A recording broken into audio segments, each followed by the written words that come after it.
the future of how war is. I mean, war is going to look very different in the future. It's already looking very different. I mean, these attacks that are happening in Lebanon, Israel, Palestine, they're highly, highly targeted. I don't know if this is biased from my point of view, but they're war crimes. Like, where's the International Criminal Court? Where's the International Court of Justice? What are they doing? Like, no other country would even dare to do anything like that on that.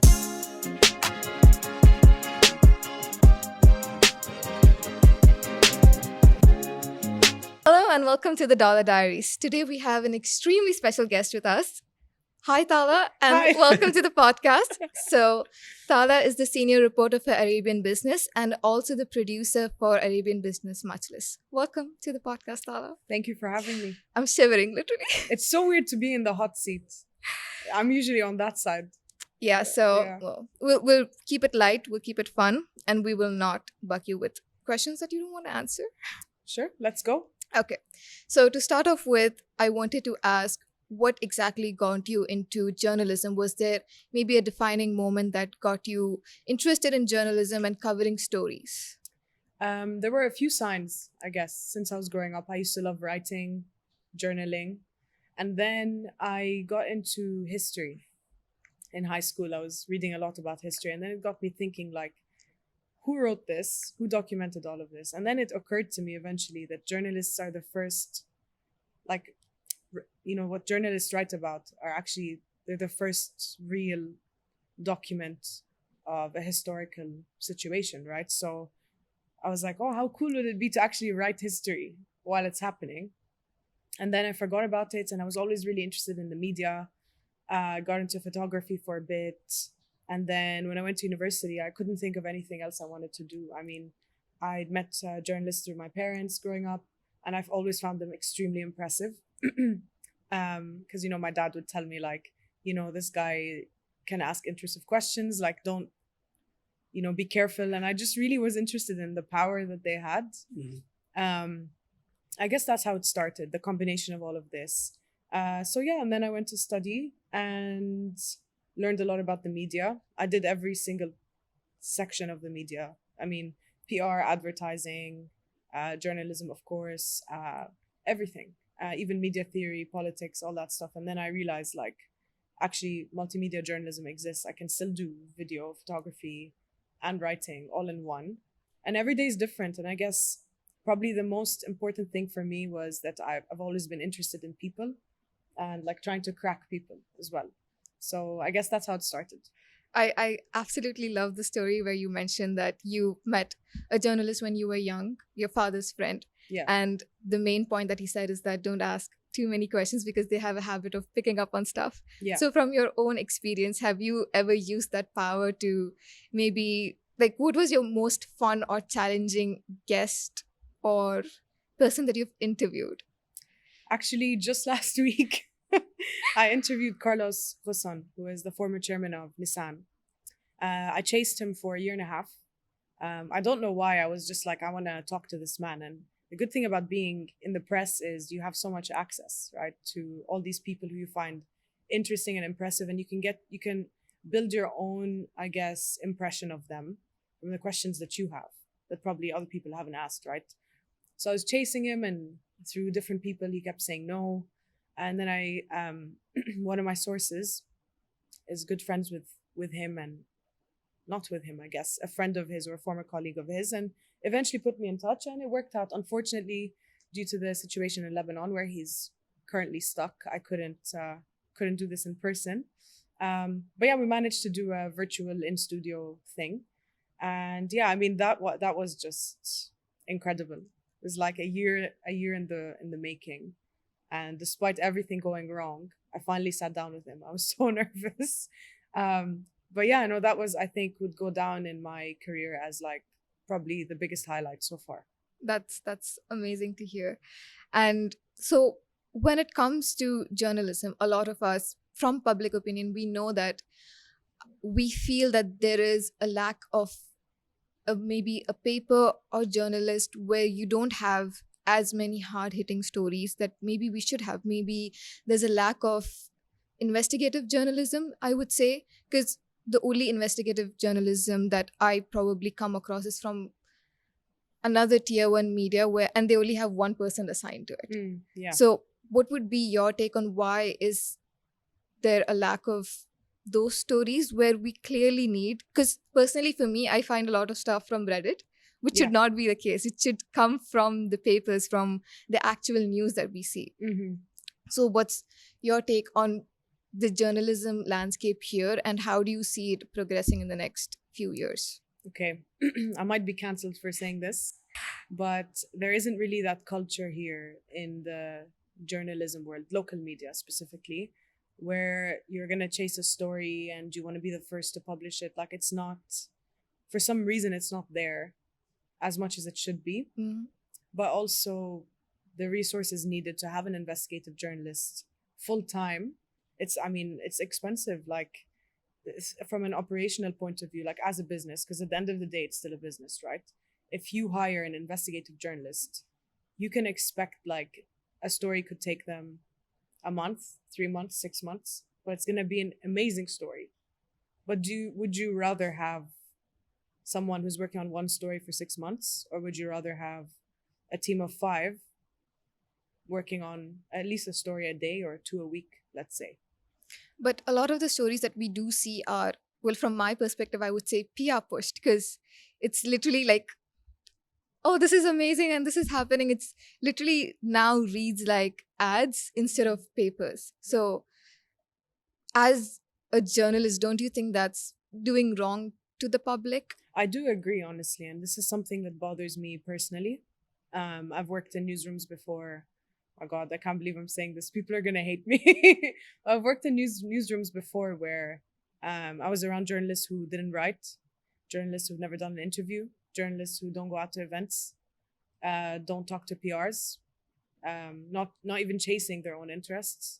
And I'm like, you're clearly in this job for the status, for the title, for the access, for the freebies. Like, what are you really doing this for?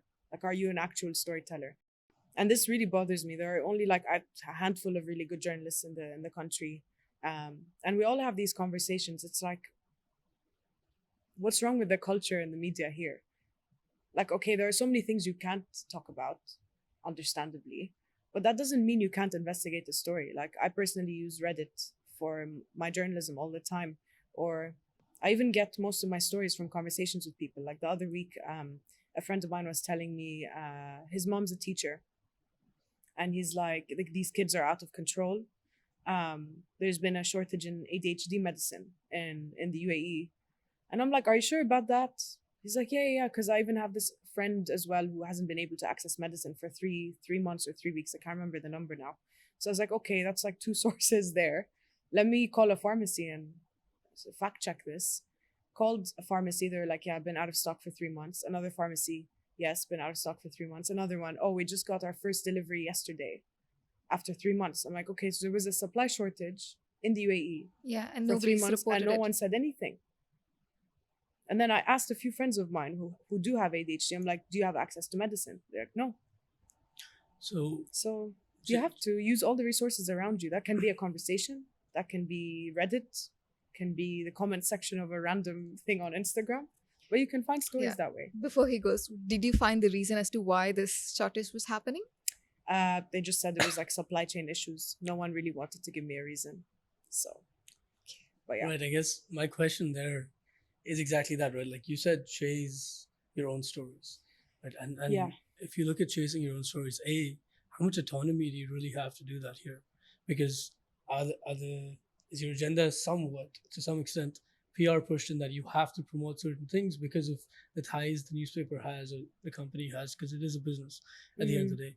And B, when you do hear, for example, your friend's mom or someone saying that ADHD medication is short, after you've hit your first lead and your second lead and your third lead, and if it's dead, do you have to burn the story, or can you keep continuing for a certain period of time? So how much autonomy do you have to chase your own intuition, I guess? It depends on where you work and the structure of the company you work in. I work at Arabian Business. We have a lot of creative freedom to chase whatever we're interested in. Like our editor always says, like, our work is among the best locally because everyone's chasing what they're interested in. And if you're interested in something, clearly, of course, the end product is going to be a lot better, right? So we do have that freedom. I mean, it really does depend on where you work, or if you're basically writing on one beat, like you only do finance or you only do tech, then that's different. But normally, I guess you do have the creative freedom to just go after what you want to go after, but it depends on how controversial it is at the end. Interesting. Fair enough. I mean, of course, you'd have to get it vetted and approved Yeah, at of some course. point, right, Yeah. before publishing it. But yeah, that kind of brings me to trying to understand, because this is a complete outsider's point of view, and I'm sure the people watching would agree, is that what is this, like, the current state of journalism here? Because, for example, when you had your 6 years of education abroad and then you came back here and got into journalism in this country, right? And how did you, because you said it depends where you work, so how did you navigate the different workplaces? And how did you, because, you know, as human beings, we categorize certain things, like, this is a place I have autonomy, this is a place I'm going to be really, like, someone's going to put the screws to me to do certain things, or Yeah. et cetera, et cetera. So how did you navigate journalism in this country, and how is it different from what you expected compared to where you were studying? Right. Okay. Right. So when I was in the UK, when I did my master's degree, it was more specialized in multimedia journalism. So the last semester, instead of doing a dissertation, we had like practical training every day. It's like, here's your kit, camera, everything. Go out, find a story, come back, That's and amazing. put it together. Yeah. So That's it just actually forces you to like go and just do it, right? And I remember I was still a student, like I was not a licensed journalist, nothing, but I still had to go out and get stories. And I went into a restaurant, a really small one in the town I was living in. And the owner was like, yeah, sure, come back tomorrow, we'll do an interview. So I was like, okay, cool. It was about small businesses during the summer, something along those lines. I can't remember now. But anyway, went back the next day with all my kit. And the waitress working there just had an issue with me. She didn't want to let me in.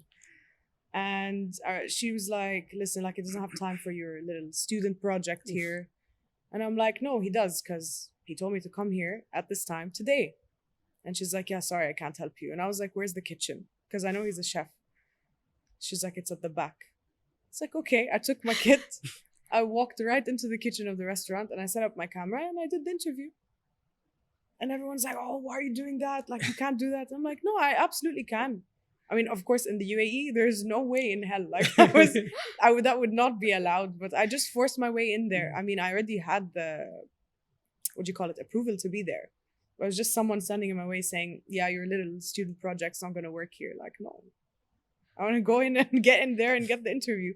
So then when I came here, I saw a lot more reluctance. Like, and obviously, to some extent, I feel like I have calmed down in that sense. I can't really do this here. But you do see a big difference between journalists who've been here a long time and maybe a journalist who's come like straight from the UK. They're more pushy. They will get the story. There's a lot more competition there than there is here. Like here, I think getting an exclusive is probably a lot easier than, I mean, if you try hard enough, it's a lot easier than in the UK specifically. But yeah. Interesting. I mean, you also said you came here and you saw people with a large breadth of experience, right? So is there someone in particular, for example, like a mentor or someone who guided you, like taught you the ropes in that sense? Yeah, actually, I do have an ex-colleague of mine. Okay. We worked together at Al Arabiya, which is a Saudi-owned news organization under NBC. She'd been here like at the time 10 years or something. And yeah, she mentored me, her and another one of my colleagues, brilliant journalists. So I learned a lot from them. If you want to give them a shout out, you can. I don't know if she's going to listen to this, but Jennifer Bell is probably like my biggest mentor, honestly. She's been she's had a really, really, really positive Impact. Input on my career. Jesus, I'm like forgetting words you now. the journalist? And I'm the journalist. Sorry. No, that's good to hear. But yeah. I think, I know I might be going a little off topic, but I really liked how you mentioned that everybody at Arabian Business follows their interest. And I think one thing that I was extremely passionate about when I think Arabian Business was the only media that was backing Gen Z. They were like, I know yes. every week there was a story and I would purposefully send it to my colleagues. I'm like, did you read this? It's an Arabian Business.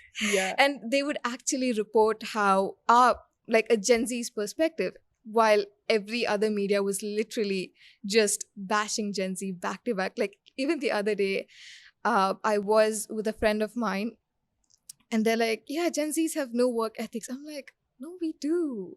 We do have work ethics. I know it does not match your traditional expectations, but we believe in getting work done, but we don't really stick to time. So what's your take on Gen Z in the workplace? I mean, I like Gen Z in the workplace. And I love those stories as well. Like my colleague Sharon Benjamin, she loves writing about this stuff. And actually, our audience absolutely loves these stories. We So do. I'm always personally looking forward to them as well. Gen Z in the workplace, I think they just, I admire how they try to stick to what, not stick to what they're comfortable with, but they try to be comfortable at work. You know, they'll make their desk their home, and it's just really cute. And they're very personable as well, I think. So are millennials, but the generation before that, I'm not sure, but yeah. And what would you like? Because I know one of the issues that I've personally heard from an ex-director of mine is that they keep moving jobs. So you can't really trust them because they put in so much effort into training them, into teaching everything. And if they're just going to be there for a year and then just jump, they don't really see the point in actually teaching them or, empowering them completely, because it's literally temporary. They might as well work with a freelancer who's like, they know what the contract term is. See, I have an issue with that personally. Like, I'm from the last year of the millennials and like beginning of Gen Z. So I can relate to both. And if you look at my CV, I've jumped every year and a half or every 2 years. I personally don't believe in being loyal to a company because I don't see that loyalty being reflected to me either.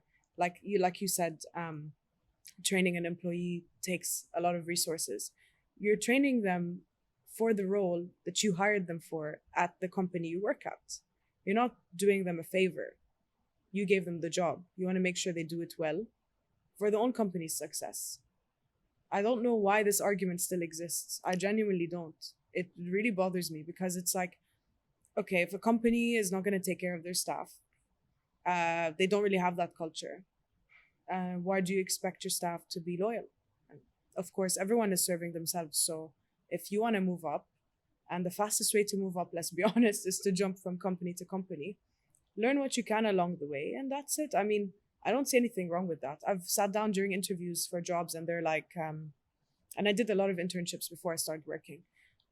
Without reading the titles, they just see like there are loads on the CV, and I was like 23. They're like, looks like you can't make up your mind. One guy told me once, and I'm like, excuse me, what does that mean? He's like, you just move from job to job. I'm like, okay, well, clearly you can't read because it says intern, intern, intern. So these are internships. Would you hire a 1, 2, 3 year intern? No, it's a summer job. So yeah, I mean, I think if anything, the positive side of this is it shows that the candidate is more adaptable. Yeah, absolutely. I think apart from basically telling us your age there, what we really circled in on is the fact that as like, for example, I'm 24 right now. I did a bunch of internships before my final position. Yeah. And I think what you really honed in on there is we had to, like Gen Z or like the last year of millennials, for example, had to learn a lot growing up because we were exposed to a lot. So the first thing you learn is they will run you ragged if you don't know what you're worth. And at some point you learn what you're worth because of the skills you've learned across every place. And then you just take what you think is good for you and what's going to help your career. Because at the end of the day, corporate loyalty, it goes only so far as it serves their agenda, right? And it has to work the same way for you. Yeah, but it serves their agenda. But then when they have to cut costs, do you think they think twice? Absolutely. About the investment they put into your training? They don't care. No, you're right. So you have to look out for yourself. I mean, you live with yourself for the rest of your life, right? So yeah. No, in that sense as well, because journalism is quite demanding, and for you having to know that, okay, I'm worth XYZ and I can produce this as a result. I can Yeah. generate these many results, whatever KPIs you determine at your workplace. How do you balance that? Because journalism as well is also, you leave the office to go meet someone, and that could take 4 hours, right? You could go to an event that's a late night thing or work thing. So Yeah. it kind of it impedes upon your personal life. So how do you balance that professional personal aspect? I mean, a lot of it can, connect with your personal life in a way. I believe journalism is a full-time, 24-hour job. I mean, it depends on the type of journalism you're doing. But if you're doing news, you have to be going to events, meeting with people, building connections. Like, you have to do that. Otherwise, it's going to show in the quality of your stories. They're going to be, like Ghazala said earlier, very PR pushed. So you do have to go out. And I mean, there also isn't really this culture here where you can be out of the office all day meeting sources. It, again, depends on where you work. But you have to meet people. Like, you have to build these connections. Otherwise, like, how are you going to get your own stories? Can't do that. But yeah, to your point about like so there's okay, so I asked this question in a very different context when I was moderating a panel a few months ago about work-life balance and whatever, and someone on the panel said, I don't believe in work-life balance, I believe in work-life integration. And it was the first time I heard about it. The entire audience was clapping. I'm like, this is like, people have been talking about this. I had no idea about it. But apparently it means that like you just need to find a way to make both fit. There's no such thing as a balance. You have to prioritize. But the good thing about journalism is, anyway, you are getting to know people. Yes. You're making friends along the way. You're building trust with people. So that kind of like blurs the lines with personal life and work, I guess, in a weird way. So when do you switch off in your work life? If there is a work-life integration, is there a switch off? You should switch off. Yeah. You can. Every time I've switched off, I've woken up in the morning like, oh my God, I disconnected from the world, and like I have to spend an hour just reading news headlines everywhere to catch up with what I missed. So, yeah, I mean, you do have to switch off, but at the same time, like, it can work against you in a weird way. So, like, when it comes to journalism, what would your day-to-day look like? And this is for people who are actually looking to get into journalism. Okay. So how do you maybe go around getting your stories? What's your priority when it comes to delivering them? And I don't know, just what does your day look like? And Okay. I'm interested even from a PR perspective, so I know not when I should not be calling you. Okay. So the way my day looks like, I think a few weeks ago, there were the pager explosions in Beirut, right? And I mainly cover geopolitics. So I try to mainly cover that. But I end up doing a lot of other things because I'm interested in so many. But anyway, pager explosions happened. And of course, I immediately had to get the comments for it. So I have a couple of experts that I'm in touch with regularly, but they're based in other countries. So I have to WhatsApp them. Are you free? I want to cover this. Get on a call with them, talk about this. Was like the night that it happened. Figured out what I wanted to do the next day. We did the interview very quickly on WhatsApp because I had no time. And yeah, as soon as I got to work, told my boss I was gonna write it and put together the story and published it. And then as soon as you publish something, you're already working on something else because you have to keep going. Because some stories take longer than others. So on a typical day, I'm working on 4 different stories at the same time. If it deserves a lot more attention, or if I know it's timely, if it doesn't go out like tomorrow, then it's out of the news cycle, then I will literally put everything aside and chase that. So that can look like getting on phone calls, messaging people on LinkedIn, reading stuff on Reddit, messaging people there, or maybe going to an event if there's any relevancy on that day or that week. Yeah, I guess that's it. A regular day, and then I go home and still listening to the news. Wake up, listen to the news again. And yeah. That's interesting. And I loved how you mentioned the blast that happened recently, or well, by the time this episode comes out, not so recently. Yeah. Do you think a lot of these stories go underreported in the region? And how do you balance or maybe work in a way where you give actual information in the most honest and truthful way possible. Mhm. So when this was covered, a lot of local media did cover it. They just covered like it happened. That's it. Yes. But I really like to explore things. So the way I covered it was, okay, it happened, but what are the implications for the future of warfare in general? Like, these are super targeted attacks done through the supply chain. It's crazy. Like, It is. seriously, when It I looked is. into it, it was insane. And I think that wasn't given enough attention as a subject within it in itself. Like the future of how war is, I mean, war is going to look very different in the future. It's already looking very different. I mean, these attacks that are happening in Lebanon, Israel, Palestine, they're highly targeted. Like just today, I mean, when this podcast comes out, I don't know how long it's going to be, but today was today 18th of October. Yes. Yeah, there was a targeted attack in 19th. Lebanon. Two people were in a car, allegedly Hezbollah members, still not identified as of this moment. They were just targeted. And this is happening all across Lebanon. I mean, it's the capabilities of the drone technology now is insane. Like, it's these questions like highly targeted killings, but also like, would you buy as someone who's working in any form of defense sort of job? Would you rather buy a drone for like, I don't know, let's say it's like $500 or something? I'm sure it's a little bit more than that. Or a war tank that's like costs millions, but is not super targeted. You know what I mean? So it's gonna look very different. Those are the questions we should be asking. Me personally, for me to understand that even, like for example, think about it, right? The pager thing, so highly targeted that it was on a frequency, right? So say your mobile phone is connected to a certain Wi-Fi network, Yeah. that could help your mobile phone blow up in your pocket potentially in the next few years, right?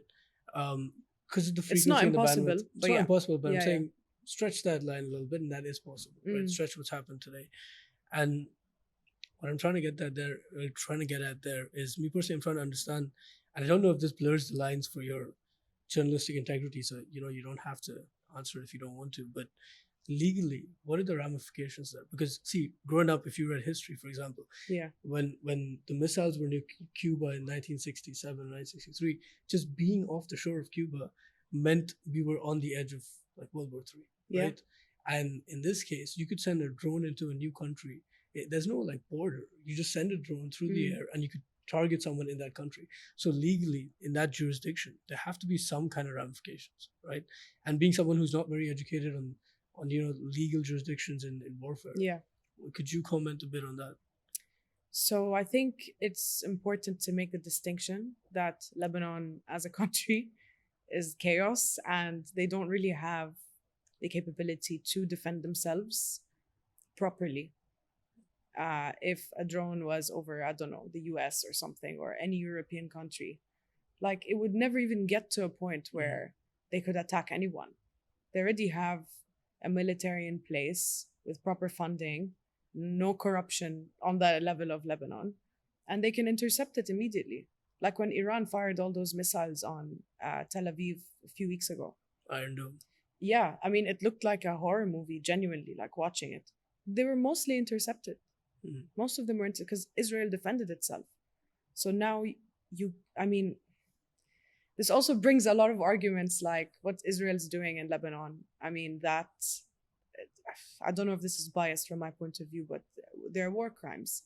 Like, where's the International Criminal Court? Where's the International Court of Justice? What are they doing? They banned the UN Secretary General from entering the country, saying he's what did he say? Persona non grata. He can't come into the country. Like no other country would even dare to do anything like that on that level. It's crazy. So international law is.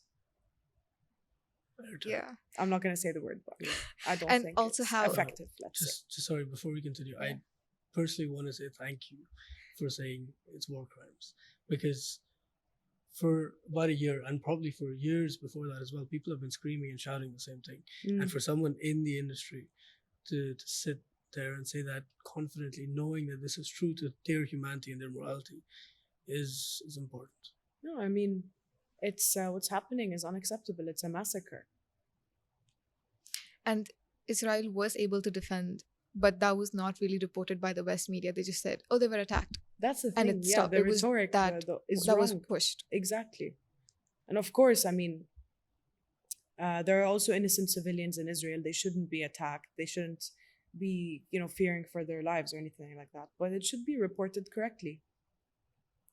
And do you think that's something that could potentially change in the future, where journalists, especially from the West, actually report as situations are without being so biased?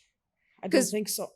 It's literally a political bias that they are sticking to. It's what they have been instructed to say, and that's what it goes out as. No, Because but also on an individual perspective, like you're raised with your own perspective and your own system and your own country, whatever it is, around people with certain views.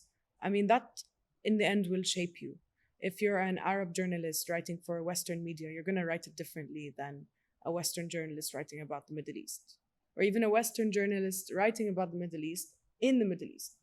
Very different perspective. But as like from my perspective, I would say as a journalist, there is no room for this is what I think. It's just this is what happened.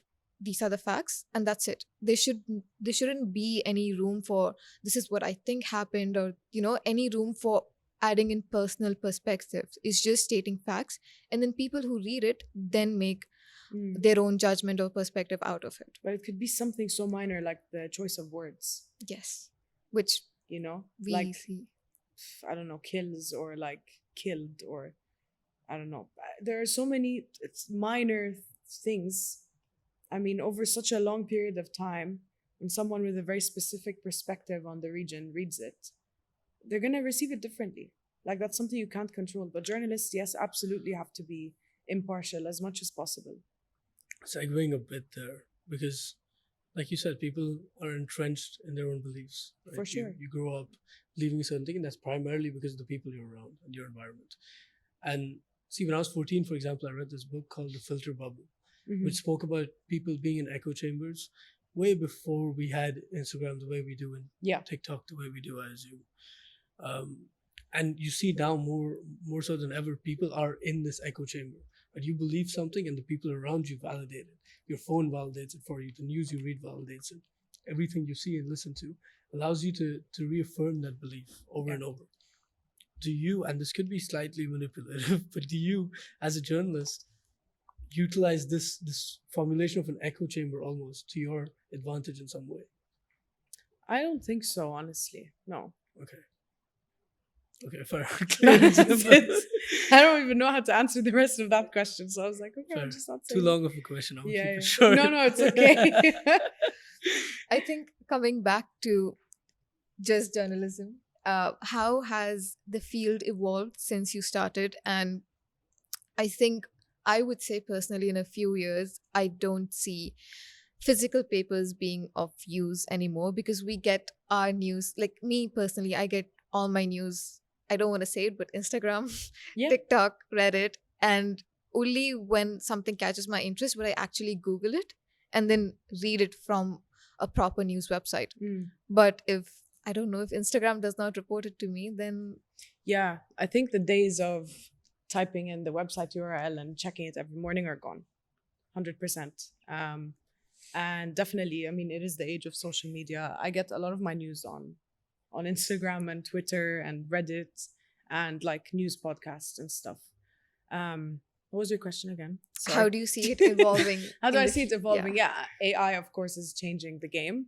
But aside from that, when it comes to the actual mediums, the way people are interacting with print is changing. Like, I don't think print is dead. I think newspapers maybe, but magazines are still there. Yes. They still serve their purpose. People still want to be featured on them. And it's just a very different form of writing that I think there's still an audience out there that genuinely appreciates it. And it's a very big audience. It is. Because it's different. Like, you can write the same article for online and print, but you're going to have to adapt them. The feel is just different. Yeah, like print is longer. It starts out differently. It has a different structure. And it can still be the same story, but it's just written very differently.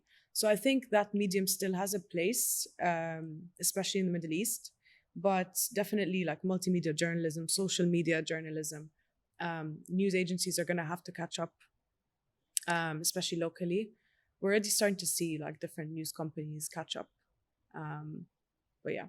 But do you think we could in the future see just social media journalists? Yeah, 100%. We're already seeing that with, Blinks in Abu Dhabi. They launched. It's been an incredible success. I think they were the first in Arabic media to do that here, if I'm not mistaken. Definitely, I mean, people like, look, the way you interact with different mediums just really depends. Like when you pick up a magazine, you're only reading the magazine. A notification is not going to pop up on that paper. Yes. Like you're sitting down, you're reading it, you're going to flick through the pages, you're engaging with it differently. When you're online, you have that like, I don't know, 30 seconds to catch someone's attention. And that's why you need those videos. It has to be very engaging, very interactive, very interesting, on trend in the news cycle. So yeah, there's going to have to be a lot more tech involved in keeping an audience interested. Speaking of tech, actually, because you mentioned AI, how do you think AI has already, or how do you think it will affect journalism in that sense? Look, I'm not against using it at all, and a lot of people will hate me for saying that, but I don't see a world in where AI is going to replace journalists ever. So you're telling me, sorry to cut you off, but you're telling me there isn't a single journalist in your office who literally just chat GPTs the entire article? No, of course not. Terrible. Definitely, maybe other places. I don't know, but can we give us names? No, maybe off camera. But yeah, no, because like I use AI sometimes, and I use it for like, let's say there's a report comes in from like public investment fund. That stuff's like 70 pages long. I don't want to read the whole thing. I'll put it through AI and say, give me all the important stats mentioned here. It'll give me like a bullet point list of like 20. And then I'll read it. I'll be like, okay, these are the ones I'm interested in. Which one's going to give me the best headline? Put it aside. I'll look for them in the actual report. Take those sentences and write the story and add background, and it's done. Whereas in the past, you would have to read 70 pages. That's basically what I do. So yeah. It breaks my heart. No, but still, I mean, reports are important, of course, but still, like, when you're a journalist, you're constantly looking for news and writing stuff all the time. You have to keep the content coming. So, of course, you're going to need something to help you, right? But, like, to give it, like, I've tried it when ChatGPT was first launched 2 years ago. I was like, okay, let me see how this works. So I gave it an entire transcript from an interview I did, an unedited transcript. So words were wrong. Like you couldn't tell who was the interviewer, who was the interviewee, nothing. And I was like, tidy up the transcript. It came back with a totally different transcript. So then I did it again. And I said, fix the grammar and the spelling. Fixed it. I was like, okay, cool.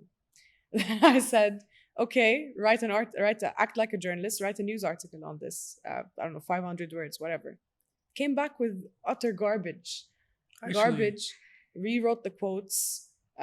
Some of the results that I kept regenerating, there were no quotes.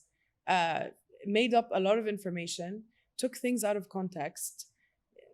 Horrible headlines. Like it just does not get it. You can never ask it to even write a story for you. What you can do, give it a transcript and say, can you just give me an outline of what was discussed here? And then from that table of contents outline type of thing that it's going to give you back, you're like, okay, because it's shorter than reading the whole thing. The transcripts can be like, I don't know, a 20-minute interview can be like 5,000, 6,000 words, right? And then you can put it together and figure out, okay, which parts of the interview do I want to focus on? How many stories can I get out of the transcript? So it's a tool. I get that. And I feel like a lot of people watching this might not understand that because, see, for example, if I give it to ChatGPT as a non-journalist, I would look at the results and be like, it's not that bad. It makes sense. But you, as a journalist, you know the quality of work you're used to and that should be delivered, for your deliverable in your company. And we've seen that in PR, by the way. Yeah, because I was like I did. Like, we've seen you that instantly in PR. had this side look. Yeah, I was like, no, I'm not gonna not talk. We have to talk about this. The ChatGPT emails, the ChatGPT press releases, the ChatGPT subject lines. Like, at least decapitalize the first letter, man. Like, It's you know what I mean. It really irritates me because I'm like, you've literally given this entire thing to ChatGPT. There's no substance in this email. Like, as soon as ask any journalist today, if they see a ChatGPT generated email, we could tell from like the first 2 seconds, and then we don't even read the rest of it. We move on. Can I get like an instance of where you just any funny one? You don't have to name names or anything. Just maybe what was the email about? Okay, I did an email Q&A once. And I didn't have time. So basically an email Q&A is if you don't have time, you need some comments on something. Yeah. For background, especially if you're doing a feature. You send a few questions and then the PR person will get back to you with an appropriate expert to answer those questions as an expert, right? I think honestly what happened in that situation, they didn't even tell the expert they're being interviewed. They're like, you interested in the interview? Okay, cool. Yeah, fine, whatever. Do you have time? No. Okay. The PR person sits down, gives it to ChatGPT. So it was like a question of like, I don't know, something very basic. Let's say like, I don't know, why are the, I don't know, what are your predictions for the oil prices? Something ridiculous like that, okay? And then be like, oil prices are predicted based on the blah, blah, blah of the economy, full stop. Oil prices are important because I know that. To what's like, just give me your prediction, you know what I mean? So it's like these things, you just know. And of course I didn't use it. And the PR got upset and I'm like, oh, I can't even use bad words in this. I was like, you didn't even put any effort into like getting real comments. You didn't. If the expert wasn't available, you should have told me. I wouldn't have wasted my time. Maybe I'd come back to you next time. But now, no. So we blocked her number. No. This I wouldn't go that far. There's some brilliant PR people in Dubai I absolutely love, and they're all my friends now. But there are some people in the industry that just like do the bare minimum, and it really irritates me. But yeah, no, I know PR is a lot of hard work as well. Like this is completely for sure it is. I have of course I have a really good friend as well at Edelman, which is PR, right? And he's constantly working. And I didn't realize how much work there was to PR. No, it's really hard. PR is not an easy gig at all. Ghazala can tell you herself. I can. I mean, how's PR been for you? I think I just moved this year. Because when I started purely in business and tech. And I actually liked that because it was more strategic and we would only do, like, I really like the topics that we explored in tech because it was something that when I would suggest a few article topics, it's like, I want to know this. And we would then prompt the expert. We're like, this is what we want to know. And I'm sure from what we read in the media, this is what people also want to know. And that's how we would then get the talking points and then pitch it. But also one more thing about AI. It has completely changed the game for freelancers. Yes. Here, in a bad way. Because less agencies are hiring freelancers to do the freelance PR on the side, stuff like op-eds and things like that. Because they're just giving it to ChatGPT and the quality is not good. It's not. We, even as PRs, we do agree that the quality, we as technically both agencies that I've worked at, strictly against using, like, you can use ChatGPT to maybe make some sentences better. Yeah, but when you write an art or press release on ChatGPT, it is extremely obvious. Very. Even to us, like when we write and we see him, we're like, no. And sometimes when we hire copywriters, and if it's ChatGPT, we just, it's in your face. Yeah, we're yeah. Like, no. It's just words. It's words, yeah. And it's the vocabulary spelled. Like, it's the same. I have a personal question. It's like, this is my personal question. Okay. It's what role do you see, ideally, what role do you think PR should play when it comes to, from a journalist perspective? And what do you think is happening currently? Like, what is happening currently, I'm going to start with that, is... Oh, jeez. Continue. Sorry. I thought you were clapping. Yeah, I was like, oh, I didn't say anything. Yeah, relax. Yeah, no, the main, what's happening right now that I really don't like is they'll send a press release. Okay. I've told every PR that I have spoken to, I don't normally cover press releases. I do my own stories. They know that.